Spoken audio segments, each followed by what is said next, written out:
Hello everyone, कैसे हैं आप सभी लोग। मेरा नाम है अंकित मिश्रा और आप सभी का स्वागत है हमारे अपने प्लेटफॉर्म अमर ज्योति प्राइम पे। और आज की इस क्लास में हम लोग बात करेंगे, पढ़ेंगे, डिस्कस करेंगे हमारे मेजरमेंट का एक बहुत ही इंपॉर्टेंट टॉपिक। जनरली मेजरमेंट को हम लोग तीन कैटेगरी में डिवाइड करते हैं: इलेक्ट्रिकल मेजरमेंट, इलेक्ट्रॉनिक्स मेजरमेंट और फिर ट्रांसड्यूसर। तो जो हमारा बीच वाला टॉपिक है इलेक्ट्रॉनिक्स मेजरमेंट, उस पूरे मेजरमेंट में इलेक्ट्रॉनिक्स मेजरमेंट में जो सबसे इंपॉर्टेंट टॉपिक है सीआरओ, वो आज हम लोग इस क्लास में कवर करेंगे। ऐसा कवर करेंगे कि इससे रिलेटेड जितने भी एग्जाम में क्वेश्चन बने, मैं सिर्फ आरआरबी जेईई की बात नहीं कर रहा हूं, मैं सिर्फ एसएससी की बात नहीं कर रहा हूं, कोई भी क्वेश्चन उठा लीजिए, आपके इतने ही नोट से हो जाएंगे। जनरली ये जो सेशन हमारा होगा मैक्स टू मैक्स मैं इनको 30 मिनट तक लेके चलूंगा। हो सकता है उसके पहले मैं कवर कर दूं, और इसमें से आपके कितने क्वेश्चन कवर हो सकते हैं वो आप खुद ही एज्यूम कर सकते हैं। ठीक है ना। तो हम लोग चलिए ज्यादा टाइम को डिले के बिना क्लास को स्टार्ट करते हैं। सबसे पहली बात आती है, जो सबसे पहला प्रश्न भी हमारे साथ बनता है कि हमने अभी तक जो इंस्ट्रूमेंट पढ़े थे ना, इलेक्ट्रिकल इंस्ट्रूमेंट जो पढ़े थे, कौन कौन से? पीएमएमसी पढ़ा था, एमआई पढ़ा था, ईडीएम पढ़ा था, और हमने यहाँ पे अपने बाकी डिवाइसेस जो पढ़े थे वो हो गए। तो जितने भी इंस्ट्रूमेंट है वो किस प्रकार की डिवाइसेस थे? तो वो current responding device. Current respond मतलब क्या? भले पीएमएमसी का वोल्ट मीटर बना लो, भले ही आप मूविंग आयरन का वोल्ट मीटर बना लो, लेकिन अंदर ही अंदर जो काम कर रहा है वो कैसा काम कर रहा है? वो एमीटर है। जितने भी इलेक्ट्रिकल में इंस्ट्रूमेंट थे वो अंदर से क्या थे? एमीटर। बाहर तो आप कुछ भी पहना दो। समझ में आया क्या बोलना चाह रहा हूं मैं? आप इसको ऐसे एज्यूम करो कि कोई लड़का है, उसको अपने साड़ी पहना दी तो दिख लड़की जैसे रहा, मतलब वो वोल्ट मीटर बन गया, लेकिन अंदर से क्या है? वो एमीटर। बस वैसे ही आप यहां समझ लो कि हमारे पास जितने भी इलेक्ट्रॉनिक इंस्ट्रूमेंट है, जितने भी इलेक्ट्रॉनिक मेजरिंग इंस्ट्रूमेंट है, वो आपके हमेशा क्या होंगे? वोल्टेज रिस्पॉन्डिंग मीटर होंगे। तो ऐसे मैंने बोला कि सीआरओ हमारे इलेक्ट्रॉनिक्स मेजरमेंट का टॉपिक है। दैट मींस कि जो सीआरओ है वो एमीटर है अंदर से, कि वोल्ट मीटर है, तो वो वोल्ट मीटर है क्योंकि वो इलेक्ट्रॉनिक्स मेजरमेंट का पार्ट है। तो ये इतना याद रखना। मैंने इस क्वेश्चन के माध्यम से 2-3-4 क्वेश्चन और भी इंक्लूड कर दिए ना, कि पीएमएमसी एक्चुअली में क्या है? एमीटर है। मूविंग आयरन एक्चुअली में क्या है? एमीटर है। ईडीएम क्या है? एमीटर है। वैसे ही सीआरओ क्या है आपका? वो आपका वोल्ट मीटर है। ठीक है ना। तो एक चीज आपको और समझना है कि हमने इतने जितने इंस्ट्रूमेंट देखा ना, इन सभी में पॉइंटर रहता था। क्या रहता था? पॉइंटर। और पॉइंटर में मैकेनिकल मूवमेंट होता था। राइट कि रॉन्ग? बिल्कुल सही बात बोल रहे हैं। हमारे पास वहां पे क्या होता था? पॉइंटर में मूवमेंट, और मूवमेंट की वजह से हमको फ्रीक्वेंसी एरर देखने को मिलती थी। जहां पे पॉइंटर का मूवमेंट होगा, मोशन होगा, मैकेनिकल मूवमेंट देखने को मिलेगा, वहां पे आपको कौन सी एरर? फ्रिक्शनल एरर देखने को मिलेगी। ठीक है ना। तो हमने यहाँ पे क्या किया है कि जब हम सीआरओ की बात करें तो यहाँ पे कोई पॉइंटर नहीं है, कोई पॉइंटर मूव नहीं करेगा, मैकेनिकल यहाँ पे कोई भी मूवमेंट नहीं होगा। इस वजह से हम बोलते हैं कि हमारा जो यहाँ पे फ्रिक्शनल एरर है वो हमारा यहाँ पे बिल्कुल जीरो हो जाता है। किसमें? इलेक्ट्रॉनिक मेजरिंग इंस्ट्रूमेंट में। फिर सीआरओ किस प्रकार का डिवाइस है? सीआरओ एक तरीके से प्लॉटर, एक स्क्रीन होगी जहां पे वो जो भी क्वांटिटी मेजर करेंगे उसको प्लॉट कर देगा, उसको बना के दिखा देगा। मतलब एक तरीके से इमेज प्लॉटर। हमारा जो सीआरओ है ना, एक प्रकार से उसके अंदर हमारे पास एक स्क्रीन होगी जहां पे वो इमेज को प्लॉट करेगा। किसकी इमेज को प्लॉट करेगा? जो भी हमारी अननोन क्वांटिटी होगी उसकी डेटा को वो वहां पे क्या करेगा? प्लॉट करके दे देगा। तो हमारा सीआरओ किस प्रकार का इंस्ट्रूमेंट हो गया? तो वो एक पीक वोल्ट मीटर है। वोल्ट मीटर तो है, लेकिन वो किस प्रकार का है? एवरेज, आरएमएस की क्या बोलेंगे वहां पे? तो उसको हम बोलेंगे पीक वोल्ट मीटर। हमारा एक सीआरओ इंस्ट्रूमेंट है। हमारे सीआरओ में जो स्क्रीन होगी वो दो प्रकार की स्क्रीन, दो प्रकार के इमेजेस को वो डिस्प्ले करता है। पहला होता है जिसको हम बोलते हैं क्या? YT mode. मतलब कि हम सीआरओ को दो मोड में ऑपरेट कर सकते हैं। पहला है वाईटी मोड में और दूसरा आपका एक्स वाई मोड में। वाईटी मोड में क्या होगा कि हमारे पास जैसे सीआरओ है, सीआरओ के पास हमारे पास वहां पे दो एम्पलीफायर होते हैं। आगे चल के हम डिस्कस करेंगे, बस 5 मिनट आपको पता चल जाएगा। तो एक होता है वर्टिकल एम्पलीफायर, एक होता है आपके पास वहां पे हॉरिजॉन्टल एम्पलीफायर। जो वर्टिकल एम्पलीफायर है ना, इस बात को हमेशा ध्यान देना, जो भी अननोन क्वांटिटी है, क्या कौन सी क्वांटिटी? Unknown quantity. चाहे देखना वाईटी मोड की बात करें चाहे एक्स वाई मोड की बात करें, दोनों में हमारे पास अननोन क्वांटिटी तो होगी। तो जो भी अननोन क्वांटिटी है वो हमेशा वर्टिकल एम्पलीफायर पे जाएगी। और जब हम वाईटी मोड पे रहेंगे, किस मोड पे? वाईटी मोड पे, तो हमारे हॉरिजॉन्टल एम्पलीफायर पे ट्रिगर सिग्नल जाएगा। और जब हम एक्स वाई मोड पे जाएंगे तो उसमें एक नॉन सिग्नल जाएगा। तो ये एक डिफरेंस है जो कि आपको ध्यान में रखना होगा। तो वाईटी मोड में क्या होता है? जब हम सीआरओ को वाईटी मोड में ऑपरेट करते हैं तो जो भी हमारी अननोन क्वांटिटी होगी ना, उसका same to same wave form हमको स्क्रीन पे देखने को मिलता है, ठीक है ना। तो हम यहाँ पे बोल सकते हैं कि in YT mode of operation CRO display same image as unknown quantity waveform and it is used to measure. इसको हम यूज किसमें करेंगे मेजर करने के लिए? Peak value, RMS value, average value, settling time, rise time, delay time, frequency, सब कुछ major करने में इसका यूज कर लेंगे, ठीक है। फिर बात करते हैं कि अगर हम सीआरओ को एक्स वाई मोड पे ऑपरेट करते हैं, मतलब कि जो हमारा अननोन क्वांटिटी है वर्टिकल एम्पलीफायर पे और जो हमारा नोन क्वांटिटी है वो हॉरिजॉन्टल एम्पलीफायर पे देंगे, तो उसको हम बोलते हैं सीआरओ एक्स वाई मोड पे ऑपरेट कर रहा है।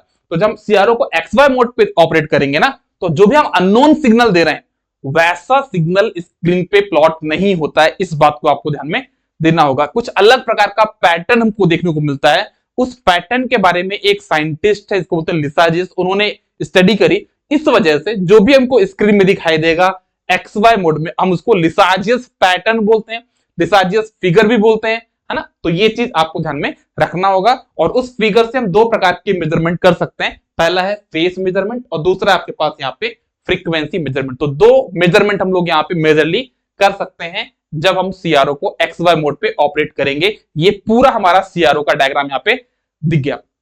अब हम इसको कैसे काम करते हैं मैं बिल्कुल शॉर्ट फॉर्म में आपको बताने जा रहा हूं, जिससे आप सारी चीजें यहाँ पे कवर कर पाओगे। तो देखो आपके पास ये अननोन क्वांटिटी है जिसको आपको मेजर करना चाह रहे हो, जिसको आप स्क्रीन पे देखना चाह रहे हो सीआरओ के, ठीक है ना। तो अब होता है क्या है कि जो भी अननोन सिग्नल इसको आपको सेंस करना पड़ेगा, ठीक है ना। अननोन सिग्नल को सेंस करने के लिए हम लोग प्रोब का यूज करते हैं। किसका यूज करते हैं? प्रोब का। तो ये एक क्वेश्चन बन गया, अननोन सिग्नल को हम किसके द्वारा सेंस करेंगे? तो हम उसको प्रोब के द्वारा सेंस करेंगे। अगर आपको प्रोब के बारे में और अच्छे से जानना हो तो मैं आपको बता देता हूं प्रोब होता कैसा है। जैसे मान लीजिए आप इसको ऐसे समझिए, मेरे पास यहाँ पे एग्जांपल भी है तो मैं दिखा देता हूं। देखो जैसे मान लीजिए मेरे पास ये फोन है, फोन में कुछ यहाँ पे मेरे पास डेटा है, ठीक है ना। मुझे इसको सेंस करना है, ठीक है ना। मान लो आप इसके अंदर कोई वॉइस है, कोई सॉन्ग है, मुझे इसको सुनना है। तो मैं क्या करता हूँ, एक प्रोब, ये जो हेडफोन है ना, एक प्रोब की तरह काम करेगा। तो मैं प्रोब को यहाँ पे ऐसे कनेक्ट करूंगा, ठीक है ना। तो ये जो मोटा हिस्सा दिख रहा है ना, ये आपको हेडफोन का जो स्टार्टिंग में जो स्टील वाला पार्ट है ना, ये है ना, उसको मैं बोलता हूं प्रोब टिप। तो ये हो गया आपका प्रोब टिप, ठीक है। अब उसके बाद एक मोटा हिस्सा था, जो स्टील वाला जो पोर्शन आपको दिख रहा होगा यहाँ पे, अगर ये हो गया प्रोब टिप। उसके बाद जो थोड़ा सा मोटा हिस्सा रहता है उसको बोलता हूं प्रोब बॉडी। तो ये हो गया आपके पास प्रोब का बॉडी। फिर उसके बाद आती है केबल, ये आती है ना केबल, ये देखो यहाँ पे केबल लगी हुई है, तो उसको मैं बोलता हूं आपका केबल। तो कुल मिला के हमने क्या बोला है यहाँ पे कि हम अननोन सिग्नल को सेंस करेंगे किसके द्वारा? अपने प्रोब के द्वारा। प्रोब में तीन हिस्से होंगे, क्या क्या होगा?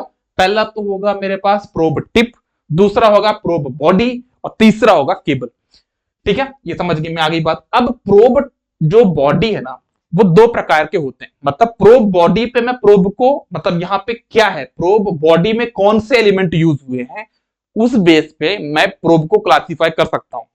दो प्रकार से क्लासिफाई करूंगा। पहला होता है एक्टिव प्रोब, दूसरा बोलता हूं पैसिव प्रोब। एक्टिव प्रोब वो प्रोब होता है जहां पे कुछ एक्टिव डिवाइसेस वगैरह यहाँ पे कनेक्टेड हो, जैसे कि बैटरी वगैरह कनेक्ट हो, ओपैम्प वगैरह कनेक्ट हो, तो उसको मैं बोल सकता हूं कि भाई वो आपका एक्टिव प्रोब है। लेकिन अगर यहाँ पे रेजिस्टेंस और कैपेसिटेंस है तो उसको मैं बोलूंगा पैसिव प्रोब, ठीक है ना। एक्टिव प्रोब थोड़ा बल्कि होते हैं, अच्छी खासियत होती है उनमें। पैसिव प्रोब में क्या होता है ना कि भाई इसको वर्किंग करने के लिए कुछ सप्लाई चाहिए, तो जो भी आप अननोन क्वांटिटी दे रहे हो ना, उसी से कुछ पोर्शन ये ले लेगा, तो थोड़ा बहुत लोडिंग इफेक्ट यहाँ पे तो होगा, है ना। आपके पैसिव प्रोब बहुत कम होगा, ऐसा नहीं बोलो कि जितना हमारे इलेक्ट्रिकल इंस्ट्रूमेंट में हो रहा था उतना होगा, उससे कम होगा, लेकिन थोड़ा बहुत हमको यहाँ पे पैसिव प्रोब में लोडिंग इफेक्ट देखने को मिलेगा। लेकिन अगर मैं यहाँ पे एक्टिव प्रोब कर दूं, यूज कर दूं, तो उससे मेरा जो यहाँ पे लोडिंग इफेक्ट होने वाला जो कॉन्सेप्ट था वो यहाँ पे नहीं होगा। तो ये मैंने यहाँ पे दो, एक रखा है प्रोब का रेजिस्टेंस, ये हो गया आपका प्रोब का कैपेसिटेंस। फिर यहाँ पे केबल है, तो केबल का है कपलिंग कैपेसिटेंस, ठीक है। ओके, अब यहां तक हमारा पास सीआरओ स्टार्ट नहीं हुआ, ये तो सीआरओ की बाहर की कहानी है। अब हम लोग आते हैं सीआरओ। तो मतलब एक तरीके से सीआरओ हमारा ये पूरा, ये हमारा पूरा जो पोर्शन है ना, ये हमारा क्या एक तरीके से पूरा पूरा सीआरओ है। अब सबसे पहले होता है, मैंने बताया दो एम्पलीफायर होते हैं, तो एक होता है वर्टिकल एम्पलीफायर। तो आपको दिख भी रहा है डायग्राम में, जो भी अननोन सिग्नल है वो हमेशा सबसे पहले कहां पे जाएगा? वर्टिकल एम्पलीफायर पे जाएगा। अब ये मेरा क्योंकि एक तरह से क्या है, यूजर इंटरफेयर, मतलब यूजर इंटरफेस है ना। हम जो यूजर उसको यहां से देखेंगे सारी चीजों को, तो यूजर के पास एक हम पैरामीटर देते हैं कि भाई आप जो हमारा सीआरओ है उसका input resistance, input capacitance maintain कर रख सको। इस वजह से मैंने यहाँ पे इनपुट रेजिस्टेंस भी बना दिया, इनपुट कैपेसिटेंस भी मैंने यहाँ पे बना दिया। ठीक है, ये होता है सीआरटी, जो स्क्रीन होती है सीआरओ के अंदर, वो हो गई। अब सीआरटी के अंदर हमारे पास 4 प्लेट होती हैं। 2 होती हैं कैसी प्लेट, 2 प्लेट होती है ऐसी, जिसको मैं बोलता हूं आपका क्या, हॉरिजेंटली माउंटेड प्लेट। क्या होती है, इसको हम क्या बोलते हैं, हॉरिजेंटली माउंटेड, क्योंकि ये हॉरिजेंटली माउंटेड है। और 2 मेरे पास प्लेट उसको बोलते हैं क्या, वर्टिकली माउंटेड, मतलब ये आपका कैसा है, वर्टिकली माउंटेड, इसे बोलते हैं वर्टिकली माउंटेड प्लेट। तो 2 होती है हॉरिजेंटल माउंटेड और दूसरी 2 होती है यहाँ पे वर्टिकली माउंटेड। अब यहाँ पे क्या होता है, जो भी हमारे पास अननोन सिग्नल यहाँ पे आया, उसमें दोनों क्वांटिटी होती है ना, इधर पे होता है वोल्टेज, इधर होता है टाइम। तो हम दोनों को यहाँ पे डिवाइड कर लेते हैं ना, जो मैग्नीट्यूड वाला हिस्सा है वो हम यहाँ पे भेज देंगे, कहां पे, वर्टिकल एम्पलीफायर पे डिवाइड करके मैग्नीट्यूड वाले हिस्से को यहाँ पे भेज दिया हमने। ठीक है, और जो टाइम वाला सिग्नल हमने इसको यहाँ पे भेज दिया, क्योंकि टाइम को हम कहीं पे भी जनरेट कर सकते हैं। तो अब टाइम को जनरेट करने के लिए मैंने क्या किया है, पल्स जनरेटर, स्वीप जनरेटर, यहाँ पे मैंने क्या क्या करके रखा है, कनेक्ट करके रखा हुआ है।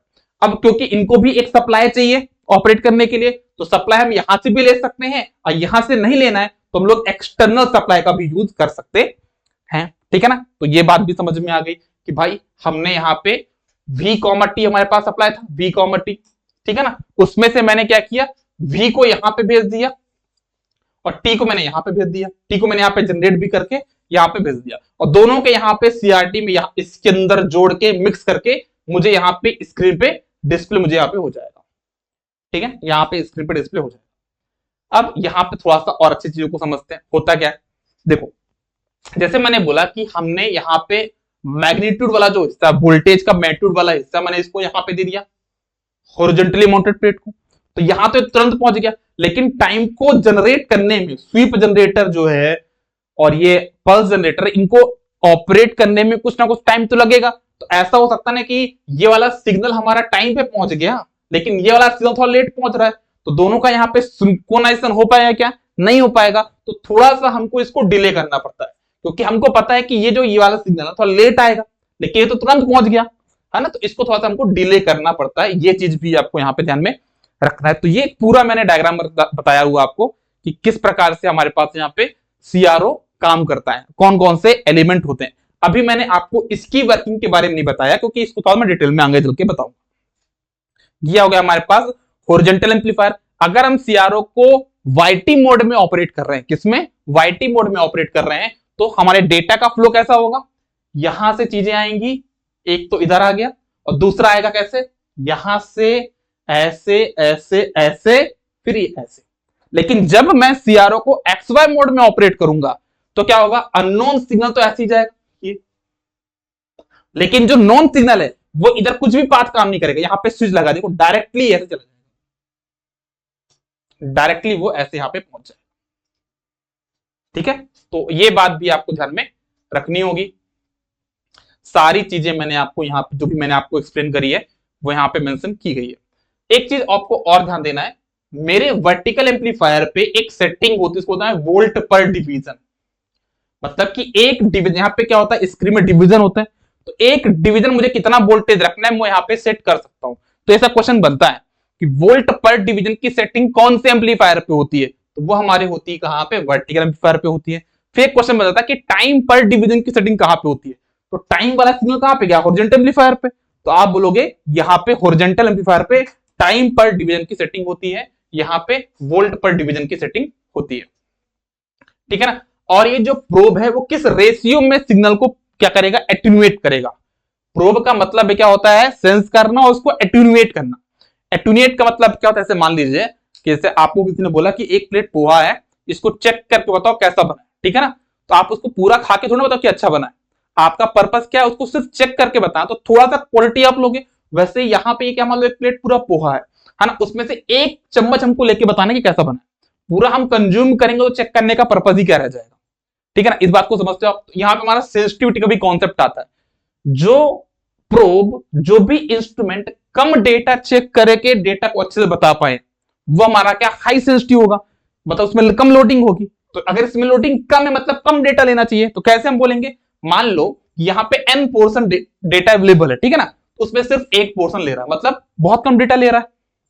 समझ में आ रहा है, जैसे मान लीजिए आपका यहाँ पे 10 पोर्शन है, ठीक है ना, और यहां पे सिर्फ 1 ले रहा है, मतलब ये किस प्रकार का प्रोब हो गया, 10:1 का प्रोब हो गया। ठीक है,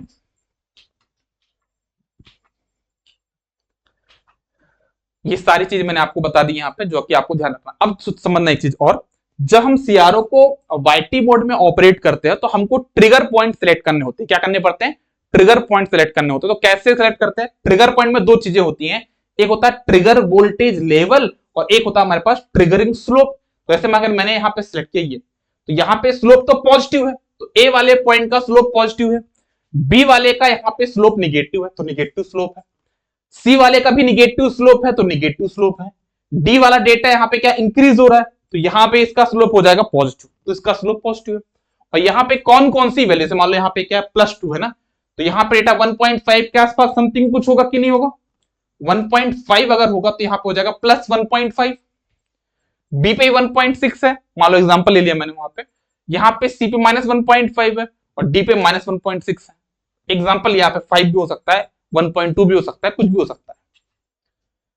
ठीक है, तो ये चीज मैंने बताई। फिर मैंने यहां बताया कि हम लोग डिले लाइन क्यों यूज कर रहे हैं। देखो डिले लाइन मैंने क्यों यूज किया कि भाई हमारा तो ये पहले पहुंच चुका है एम्पलीट्यूड, ठीक है, लेकिन जो टाइम थोड़ा लेट पहुंचा है तो हमारा इनिशियल का कुछ पोर्शन यहाँ पे क्या हो जाएगा, लॉस्ट हो जाएगा। इस वजह से हम लोग यहाँ पे डिले लाइन यूज करते हैं, इससे हमारा कोई भी डेटा यूज मतलब लॉस्ट वहां पे ना हो। ठीक है ना, यहाँ पे लिखा मैंने, in YT mode of operation unknown signal and sweep signal should reach respected input plate simultaneously to achieve this delay line is used with vertical amplifier। तो ये भी प्रश्न बनता है कि जो हमने डिले लाइन यूज किया था वो वर्टिकल एम्पलीफायर में है या फिर वो आपका हॉरिजॉन्टल एम्पलीफायर में है, तो वो वर्टिकल एम्पलीफायर में होता है। अब प्रोब में एक बड़ा अच्छा क्वेश्चन बनता है, मैं डायरेक्टली यहाँ पे कंक्लूजन पे आऊंगा। देखो यहाँ पे मेरे पास अननोन क्वांटिटी थी, फिर यहाँ पे प्रोब था आरपीसीपी, फिर यहाँ पे था आरआईसीआई। ठीक है, ओके। अब इनमें कैसा रिलेशन बनता है क्वेश्चन का वो दिखाता हूं मैं आपको, वहां पे मैंने पूरा कंक्लूजन के फॉर्म में बताया हुआ है। ये देखो कंक्लूजन शॉर्टकट है ना, जैसे मान लीजिए कि आपको बोला गया है कि आपके पास एक n/1 का प्रोब है। कितने रेशियो का प्रोब है, n/1 का प्रोब है, और आपको बोला गया कि मान लीजिए आपको इनपुट रेजिस्टेंस पता है, आपको ये पता है कितने रेशियो का प्रोब है, n की वैल्यू पता है, तो आप प्रोब का रेजिस्टेंस बता सकते हो, आरपी की वैल्यू बता सकते हो। तो आरपी की वैल्यू कितनी हो जाएगी, RI टाइम्स n-1। जैसे मान लीजिए मैंने बोला, ये वाला प्रश्न देख लो, ये क्वेश्चन जो था आपके पास कि आपको बोला कि इनपुट रेजिस्टेंस कितना 1 मेगा ओम है, ठीक है, मतलब RI की वैल्यू 1 मेगा ओम है, n की वैल्यू 10 है, तो मेरा जो इनपुट रेजिस्टेंस है वो कितना हो जाएगा, तो क्या मतलब जो प्रोब का रेजिस्टेंस कितना हो जाएगा, RP equals to RI times n-1, n की वैल्यू 10 है तो 10-1 हो जाएगा 9 इंटू 1 मेगा ओम, तो 9 मेगा ओम आपका आंसर हो जाएगा। तो ये मैंने शॉर्टकट से करके बताया, ठीक है। वैसे सीपी की वैल्यू में क्या करना है, CI/n-1, याद रखना, आर में n-1 का मल्टीप्लाई करना है, सीपी में n-1 से डिवाइड करना है, तो आपका आंसर आ जाएगा। इसके पहले मैंने क्वेश्चन को सॉल्व करके दिखाया, एक लॉन्ग अप्रोच जो कि आपको नहीं करना है आरआरबी जेईई के एग्जाम में। ये शॉर्टकट कर लोगे सारे क्वेश्चन बन जाएंगे। फिर बात आती है कि हम लोग इफेक्टिव रेजिस्टेंस और इफेक्टिव कैपेसिटेंस कैसे निकालेंगे, तो उसमें क्या करना है, जैसे इफेक्टिव रेजिस्टेंस निकालेंगे तो यहाँ पे n-1 की जगह n बस कर देंगे, तो क्या हो जाएगा RI टाइम्स n, ये देखो RI टाइम्स n। सी इफेक्टिव में क्या हो जाएगा, CI/n, मतलब प्रोब रेजिस्टेंस कैपेसिटेंस, आपका प्रोब कैपेसिटेंस में हम लोग n-1 का यूज करेंगे और इफेक्टिव में सिर्फ n का यूज करेंगे। तो ये चीज भी आपको याद हो जानी चाहिए। आते हम लोग कहां पे, सीआरटी। सीआरटी कैसे हमारा काम करता है, प्रॉपर स्क्रीन के बारे में आप समझने वाले है ना। थोड़ा सा वीडियो लंबा हो सकता है, मैंने आपको 30 मिनट्स का बोला था, हो सकता है 35-40 मिनट्स का हो जाए, लेकिन पूरा टॉपिक मैं आपको कवर करा दूंगा ना। एक बहुत बड़ा टॉपिक है सीआरटी, 40 मिनट्स में कवर कराना और सारी चीजें बताना थोड़ा सा डिफिकल्ट टास्क है, तब भी मैं कोशिश कर रहा हूं कि सारी चीजें कवर करते हुए मैं आपको एक्सप्लेन कर पाऊं। चलिए अब हम बात करते हैं कैथोड रे ट्यूब के बारे में। तो इसमें क्या होता है कि हमारे पास एक इवैक्यूएटेड ट्यूब होती है। क्या होती है, एक इवैक्यूएटेड ट्यूब का मतलब होता है जहां पे हमने कुछ भी गैस वगैरह ना हो, मतलब उसके अंदर हमने वैक्यूम क्रिएट करके रखा हो। तो हमारे पास एक ट्यूब है, उस ट्यूब के अंदर हमारे पास छोटा सा हीटर होता है, जो आपको रेड कलर दिख रहा है यहाँ पे, वो हीटर है, ठीक है। अब हीटर को हम सप्लाई दो तो हीटर गर्म करेगा, हीट देगा ना। हीटर मतलब क्या, रेजिस्टेंस, मैंने यहाँ पे रेजिस्टेंस लगाया और उसको मैंने सप्लाई दे दी तो गर्म होगा। अब वो जब गर्म होगा तो उसके बाहर मैंने ग्रीन कलर जो आप देख पा रहे हो ना, वो मेरे पास क्या, कैथोड। कैथोड मतलब क्या है, एक मैंने निकल का वहां पे निकल के एक मटेरियल जहां पे मैंने ऑक्साइड की कोटिंग करी हुई है, ठीक है ना। तो यहां पे क्या होगा, एक कैथोड है मेरे पास। जब मैं कैथोड में क्या चार्ज होता है, नेगेटिव चार्ज होते हैं ना, ये तो आपको पता होगा। तो मैं जब मैं कैथोड को इनडायरेक्टली गर्म करूंगा 6.3 वोल्ट से, है ना, हीटर की हेल्प से, तो कैथोड से इलेक्ट्रॉन एमिट होंगे, जिसको बोलता है आपका कौन सा फिनोमेना, थर्मियोनिक एमिशन प्रोसेस, जिसको हम बोलते हैं थर्मियोनिक एमिशन प्रोसेस। तो क्वेश्चन बन सकता है जब हम कैथोड को हीटर की हेल्प से गर्म करते हैं तो कैथोड से इलेक्ट्रॉन एमिट होते हैं, इस प्रोसेस को हम क्या बोलते हैं, तो उसको हम बोलते हैं थर्मियोनिक एमिशन प्रोसेस, ठीक है। तो यहां से इलेक्ट्रॉन एमिट होंगे। अब इलेक्ट्रॉन में चार्ज होता है नेगेटिव, ठीक है ना। फिर मैंने क्या किया, जो भी चार्ज निकलेंगे ना उनको मैंने पूरा पैक करके रखा, छोटे से होल से बाहर जाने दूंगा। देखो छोटा सा होल मैंने यहाँ पे क्रिएट कर दिया, पूरा पैक करके रखा हुआ है। तो इससे होगा क्या कि इलेक्ट्रॉन धीरे धीरे निकलेंगे, लेकिन मैं चाहता हूं इलेक्ट्रॉन बहुत तेजी से निकले। तो मैं क्या करता हूं कि जो ढक्कन लगा है इसको बोलता हूं कंट्रोल ग्रिड, क्या बोलता हूं, कंट्रोल ग्रिड, और उसको मैं दे निगेटिव चार्ज। तो इलेक्ट्रॉन में भी निगेटिव चार्ज है, कंट्रोल ग्रिड को भी निगेटिव चार्ज, तो निगेटिव निगेटिव में रिपल्शन होगा अकॉर्डिंग टू कूलॉम्स लॉ। तो जो इलेक्ट्रॉन यहां से निकलेंगे बहुत तेजी से निकलेंगे। क्यों निकलेंगे, आपको रीजन समझ में, क्योंकि वो अब यहां पे अपोजिशन की वजह से निकल रहे हैं ना। तो वहां पे रिपल्सन फोर्सेस की वजह से हमारे जो इलेक्ट्रॉन्स है यहाँ पे कंट्रोल गेट में जो होल है वहां से निकलेंगे और एक छोटी सी बीम के फॉर्म में निकलेंगे, ठीक है ना। लेकिन जो बीम वहां पे होगी थोड़ा सा वो थिक होगा, मुझे उसको अभी और भी पतला करना है। वो पतला करने के लिए मैं क्या करता हूँ, 3 सिलेंडर का यूज करता हूँ। तो ये A1 A2 A3 मैंने सिलेंडर रख दिया, ठीक है ना। तो क्या किया मैंने यहाँ पे, मैंने जो A1 को और A3 को सेम चार्ज दिया, मतलब पॉजिटिव चार्ज दे दिया। उससे होगा क्या कि जो बीम है स्पीड भी बढ़ जाएगी, क्योंकि इलेक्ट्रॉन में नेगेटिव चार्ज, यहां तो दे रहा पॉजिटिव चार्ज, तो इलेक्ट्रॉन में नेगेटिव है, यहां पे प्लस है, तो उसको अट्रैक्शन करेगा। मतलब कुल मिला के यहां होल से जो इलेक्ट्रॉन निकलेंगे वो बहुत गति से निकलेंगे, क्योंकि वहां पे रिपल्सन हो रहा है, और साथ में जो कंट्रोल जो आपका A1 सिलेंडर है ना उसको अट्रैक्ट करा कि भाई आ जाओ, तो वहां पे थोड़ा स्पीड हमारी वहां पे इलेक्ट्रॉन की बढ़ जाएगी। तो यहां तक हम पहुंच चुके हैं। अब यहां पे मैं A2 को देता हूं निगेटिव चार्ज, उससे क्या होगा, निगेटिव निगेटिव में रिपल्सन होगा, तो मेरे सारे चार्ज यहां पे फैलने की कोशिश करेंगे, लेकिन वो चार्ज किसके अंदर, सिलेंडर के अंदर है, तो वो कहीं जा नहीं पाएंगे। फिर यहां पे क्या हो जाएगा, पॉजिटिव चार्ज है, तो यहां पे फिर से ऐसा सेम पाथ बना के वो यहां पे ट्रेवल करेंगे, किसकी तरफ, स्क्रीन की तरफ, ठीक है। तो बस इतना याद रखना कि जो ये पॉजिटिव चार्ज है इसको बोलता हूं मैं शार्पनेस कंट्रोल, और जो ये निगेटिव चार्ज है इसको बोलता हूं मैं फोकस कंट्रोल। तो मैंने 3 चीजें बताई। पहला है इंटेंसिटी कंट्रोल, इंटेंसिटी किसको बोलता हूं मैं, जो कंट्रोल ग्रिड को निगेटिव चार्ज है, इससे इंटेंसिटी कैसे कंट्रोल होगी, भाई जब ज्यादा निगेटिव दे दो सब इलेक्ट्रॉन भागेंगे, बहुत तेजी से भागेंगे, तो यहां पे इलेक्ट्रॉन की संख्या बढ़ जाएगी, मतलब इंटेंसिटी तो बढ़ जाएगी, ठीक है। फिर जो मैंने यहाँ पे प्लस VA रखा, इसको तो मैं शार्पनेस कंट्रोल, मतलब ज्यादा अट्रैक्ट कर दो, हमारी जो इमेज है वो और शार्प हो जाएगी, ठीक है।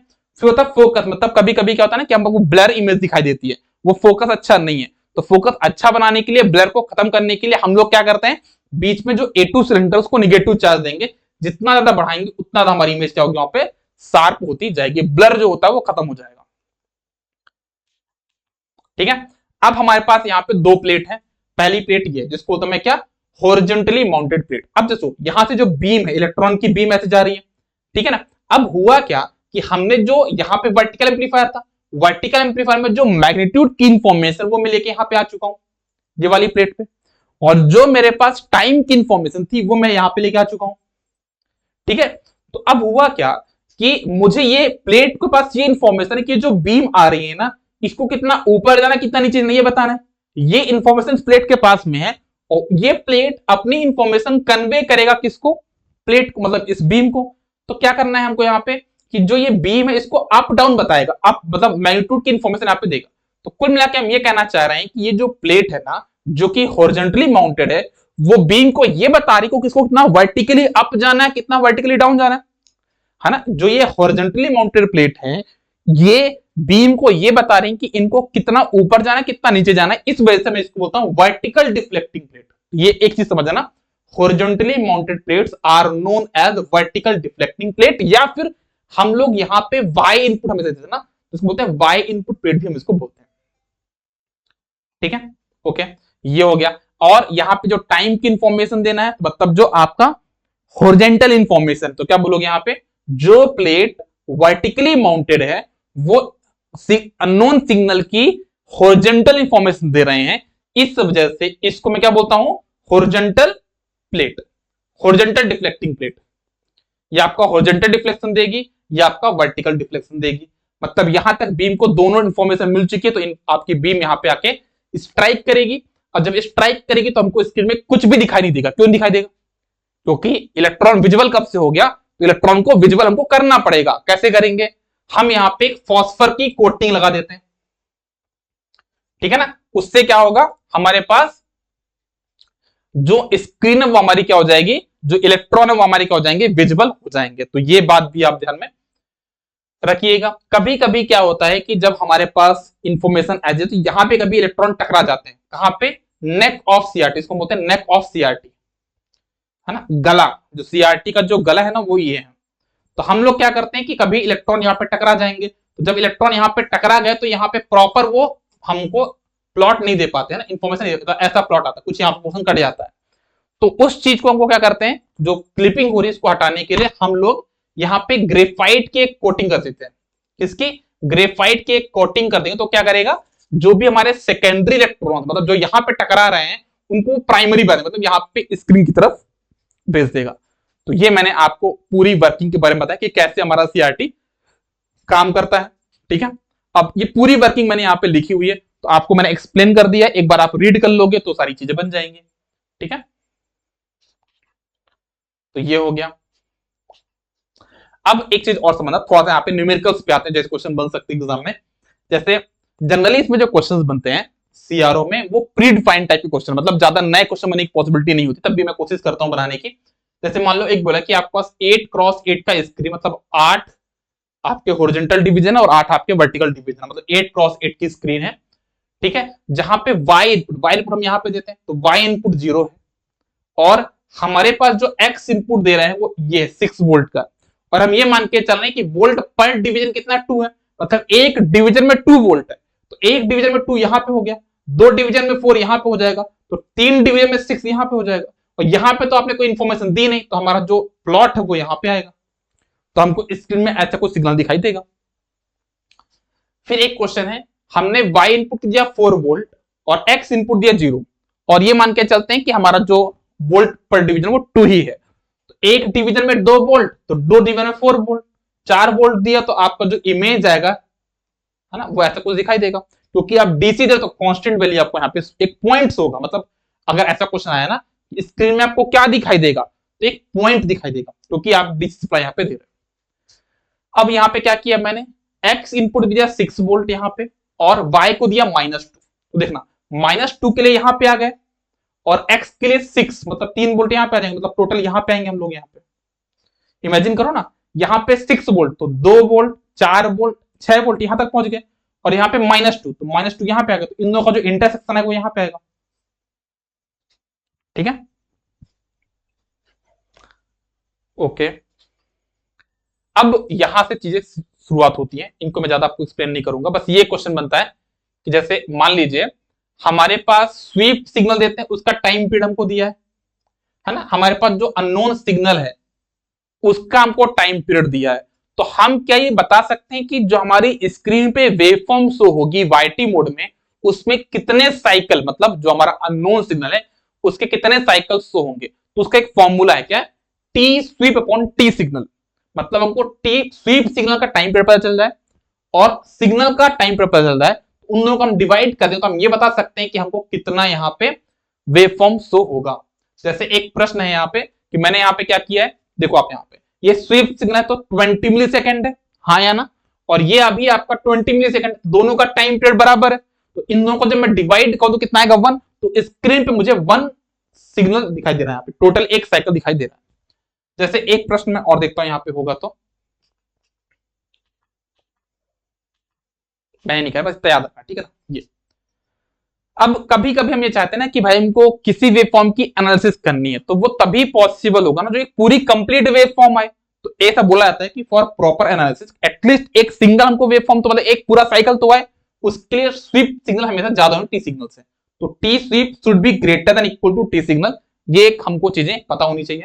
या फिर हम इसको ऐसा बोल सकते हैं कि अगर हम रेसिप्रोकल ले लें तो क्या हो जाएगा, 1 upon F sweep 1 upon T sweep, तो यहां पर हो जाएगा इसका formula F signal upon F sweep, ये आपका फ्रीक्वेंसी के बेस में।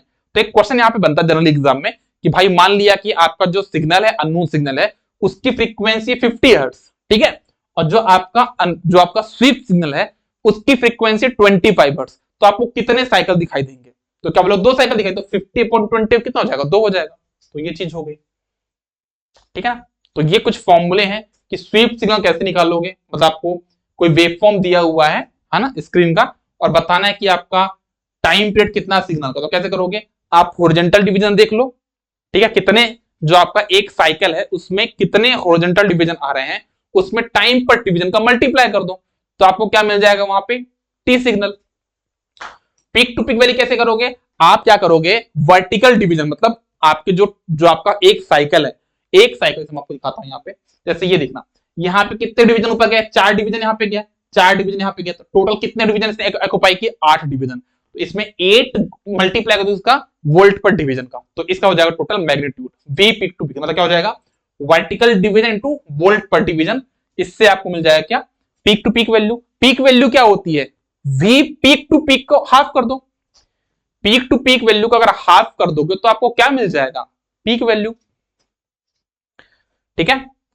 फिर एफ स्वीप कैसे, एफ सिग्नल कैसे निकालोगे? टी सिग्नल का रेसिप्रोकल ले लो, ये हो जाएगा।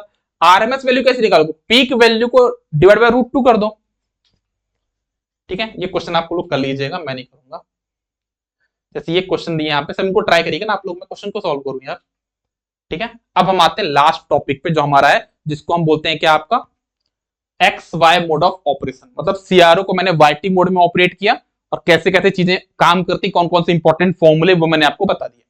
अब हम बात करते हैं आपके X Y mode of operation में। तो इसमें हम 2 मेजरमेंट कर सकते हैं, एक होता है फेस मेजरमेंट, एक होता है हमारे पास क्या? फ्रीक्वेंसी का मेजरमेंट। तो देखना, फेस मेजरमेंट में आपको एक चीज ध्यान देनी है कि यहां पे देखना, इसको देखो,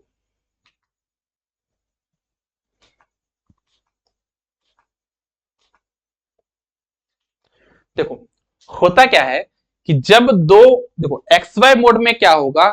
वाई इनपुट तो हमारा नोन सिग्नल आएगा, एक्स पे हमारे पास नोन सिग्नल जाएगा। तो जब उन दोनों के बीच का फेस डिफरेंस, जब उन दोनों के बीच का फेस डिफरेंस क्या होगा? ये प्लॉट यहां पे बना नहीं है ऐसा, ऐसे क्या, कोई बात नहीं, मिसिंग है, कोई बात नहीं, देख लो, यहां पे बताने की कोशिश करता हूं मैं। जब आपका फेस डिफरेंस 0 डिग्री होगा तो आपको एक सिंपल लाइन दिखाई देगी ऐसी, जो ये लाइन होगी वो आपका, जैसे मान लो इसको मैं डिवाइड करूं, ग्राफ बना के दिखाऊं, तो ये आपका क्या? फर्स्ट क्वाड्रेंट ये वाला है ना, ये आपका थर्ड क्वाड्रेंट है। तो आपको एक स्ट्रेट लाइन देखने को मिलेगी जब आपका अननोन क्वांटिटी और नोन क्वांटिटी के बीच का फेस डिफरेंस 0 डिग्री होगा, तब आपको स्ट्रेट लाइन दिखाई देगी। जब आप इनके बीच का गैप बढ़ा दोगे, मतलब फेस डिफरेंस 30 डिग्री है, तो आपको एक एलिप्स देखने को मिलेगा। क्या दिखाई देगा? एलिप्स। उसकी जो मेजर एक्सिस होगी फर्स्ट क्वाड्रेंट और थर्ड क्वाड्रेंट पे होगी, और जो एलिप्स होगा वो क्लॉकवाइज डायरेक्शन में मूव करेगा। जब आपका फेस डिफरेंस 90 डिग्री होगा तो आपको एक सर्कल दिखाई देगा। क्या दिखाई देगा? सर्कल दिखाई देगा, जो कि क्लॉकवाइज डायरेक्शन में मूव करेगा। फिर अगर आपके पास 130 मतलब 90 से ज्यादा अगर आपके पास क्या फेस डिफरेंस हो गया, तो उस केस में आपको इलिप्स दिखाई देगा, जो कि आपका मेजर होगा सेकंड और फोर्थ क्वाड्रेंट में, ठीक है। और जब आपका फेस डिफरेंस 180 होगा उस केस में आपका ये फिर से स्ट्रेट लाइन बन जाएगा, लेकिन इसका जो मेजर एक्सिस होंगे सेकंड और फोर्थ क्वाड्रेंट में होंगे। फिर 225 डिग्री पे इलिप्स बन जाएगा, लेकिन 180 के बाद जितने भी हमारे पास प्लॉट बनते हैं ना, उनमें डायरेक्शन हमारी उल्टी हो जाएगी, मतलब कि कहने का मतलब क्या है कि वो एंटी क्लॉकवाइज, अभी तक क्या था? क्लॉकवाइज डायरेक्शन थी, ठीक है, अभी क्या हो जाएगा यहाँ पे आपका एंटी क्लॉकवाइज डायरेक्शन में आ जाएंगे, ठीक है, ये आपका एंटी क्लॉकवाइज डायरेक्शन में आ जाएगा। फिर 270 पे अगेन आपका सर्कल बन जाएगा, और फिर यहाँ पे अगेन इलिप्स बन जाएगा, लेकिन इन तीनों में आपका क्या रहेगा? Anti clockwise direction. तो ये बात चीज आप ध्यान रखना, यहाँ पे मैंने मेंशन भी किया हुआ है, ठीक है। फिर आता है आपके पास यहाँ पे कैसे, आपसे कभी कोई पूछ लेता है, जैसे एक क्वेश्चन दिया आपके पास यहाँ पे ये, कि इसमें आपका पॉसिबल फेज डिफरेंस क्या होगा? तो डायरेक्शन क्या है? क्लॉकवाइज के एंटी क्लॉकवाइज, डायरेक्शन तो क्लॉकवाइज है, जब डायरेक्शन क्लॉकवाइज है तो ये आंसर तो हो सकता, मतलब ये नहीं होगा, ये नहीं होगा, इतना तो हम लोग क्लियर हो गया, क्योंकि 180 से ज्यादा वाले में क्या होता है बताओ जरा? 180 से ज्यादा वाले में डायरेक्शन होती है हमारी एंटी क्लॉकवाइज, तो यहाँ पे डायरेक्शन तो क्लॉकवाइज है, तो ये दोनों तो आंसर नहीं हो सकते, ठीक है। अब 35, देखो देखो 90 में यहाँ पे सर्कल बनता है, यहां पे लाइन बनती है ऐसी। तो अब देखो इसकी जो मेजर एक्सिस फर्स्ट क्वाड्रेंट में और थर्ड क्वाड्रेंट में, मतलब आपका फेज डिफरेंस 0 से 90 के बीच में है, मतलब आपका आंसर हो जाएगा ए। ठीक है, तो ऐसी चीजों को आपको सॉल्व करना होता है। जैसे मान लो कभी ऐसा होता है कि ऐसा कुछ दिया आपको मुझे कि एग्जैक्ट फेज डिफरेंस बताना है, तो क्या करोगे, जो आपका ये इलिप्स बन रहा है इसको तो मैं, जो पॉइंट जहां पे कट कर इसको तो मैं इंटरसेक्शन, वाई इंटरसेक्शन, और जो ये वाला पॉइंट है इसको तो मैं वाई मैक्स, इन दोनों को डिवीजन देख लो, यहाँ पे 2 है यहाँ पे 4 है, तो आपका फॉर्मूला हो जाएगा sine inverse Y intersection upon Y max, मतलब साइन इनवर्स 2 अपॉन 4, मतलब साइन इनवर्स 2 पर 4 कितना होगा, साइन इनवर्स 1/2, तो 30 डिग्री। तो इसमें आपका जो फेज डिफरेंस होगा 30 डिग्री होगा। तो ऐसे भी कभी क्वेश्चन बन जाता है, तो ये वाला फॉर्मूला भी आप लोग याद रखना। इंटरसेक्शन क्या होता है और मैक्सिमम क्या होता है, जहां पे ये इस एक्सिस को कट करे वो इंटरसेक्शन है, और जहां तक मैक्सिमम वैल्यू अचीव करे, है ना, इलिप्स का, उसको बोलूंगा आपका मैं मैक्सिमम वैल्यू। जैसे अब आता है क्या, आपको मैंने फेस मेजरमेंट बता दिया, एक चीज और होती है फ्रीक्वेंसी मेजरमेंट। हम कैसे फ्रीक्वेंसी का मेजरमेंट करेंगे, एक्स वाई मोड में। तो ऐसे मान लो आपको स्क्रीन में ऐसा कुछ चीजें दी हुई है, ठीक है ना। अब इसको दो मेथड, पहले होता है टेंजेंट मेथड, एक होता है पास क्या, इंटरसेक्शन मेथड। तो पहले हम बोलते हैं टेंजेंट मेथड में, जैसे मान लो स्क्रीन में आपको ये दिखाई दे रहा है, ठीक है ना, तो आपको ये देखना है कि एक टेंजेंट आप ऐसा स्ट्रेट डालो, ठीक है ना, और आप यहाँ पे एक टेंजेंट ऐसे रखो। तो जो स्ट्रेट वाला टेंजेंट, इसको बोलते हैं हॉरिजॉन्टल टेंजेंट, वो उस वेव फॉर्म को, जो आपका लिसाजियस फिगर है, जो लिसाजियस पैटर्न है या लिसाजियस डायग्राम है, इमेज है ना, उसको देखो कि कितने जगह कट कर, तो 1 2 3, मतलब हॉरिजॉन्टल जो इंटरसेक्शन कितने हैं, 3 है, मतलब हॉरिजॉन्टल जो टेंजेंट तो 3 है, और वर्टिकल टेंजेंट सिर्फ 1 है। तो आपका जो फॉर्मूला हो जाएगा अननोन फ्रीक्वेंसी कितना हो जाएगा, एफ वाई बराबर F x into horizontal upon vertical. तो हॉरिजॉन्टल में 3 है, तो अगर मान लो यहाँ पे 200 की फ्रीक्वेंसी है नॉन सिग्नल की, तो क्या हो जाएगा एफ वाई बराबर 200 इंटू ये 3 डिवाइड बाय 1, तो 600 हर्ट्ज इसकी फ्रीक्वेंसी हो जाएगी। जैसे और क्वेश्चन देख लेते हैं अपन यहाँ पे, जैसे एक ही प्रश्न दिया कि एफ एक्स आपका 500 हर्ट्ज है, तो एफ बाई कितना होगा, मतलब अननोन सिग्नल फ्रीक्वेंसी कितनी होगी। तो फॉर्मूला वैसे ही करना है, हॉरिजॉन्टल में एक आपका टेंजेंट आ रहा है, वर्टिकल में 2 टेंजेंट आ रहे हैं, तो कितना 500 इंटू 1/2, 250 हर्ट्ज हो जाएगा। ये पहली मेथड हो गई।